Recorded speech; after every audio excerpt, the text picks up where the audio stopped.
వాళ్ళ పిల్లల దగ్గర వాళ్ళ ఇంట్లో ఎంత బంగారం ఉంటే అంతా తీసుకొద్దాం. రేపు ఉదయానికల్లా డబ్బులు వాడే తీసుకొస్తాడు. అన్నా నమస్తే అన్నా. ఏరా వడ్డీ డబ్బులు కట్టడానికి వచ్చా? కాదన్నా. ఏంటి మళ్ళీ అప్ప? ఇంతకుముందు అప్పే తెరచలేదు, మళ్ళీ అప్పు కావాలా నీకు? కొత్త అప్పు కాదన్నా, పాత బాకీ తీర్చడానికి వచ్చానన్నా. మీ ఆటో డ్రైవర్లు అప్పు తీర్చేసే స్టేజ్కి వచ్చారా? నేను ఇప్పుడు వైసీపీ హయాంలో ఆటో డ్రైవర్ని కాదన్నా, కూటమి హయాంలో ఆటో డ్రైవర్ని అన్నా. గత ప్రభుత్వంలో లాగా దారుణమైన రోడ్లు లేవు, ప్రభుత్వం లేదు. ఒకప్పుడు దారుణమైన రోడ్ల వల్ల ప్రతి నెల మా ఆటోకి రిపేర్లు అన్నా.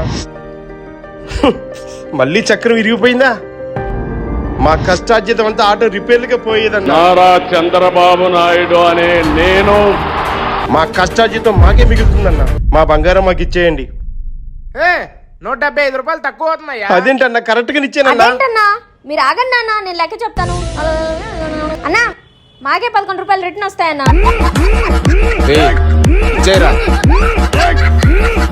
తీసుకోమ్మా.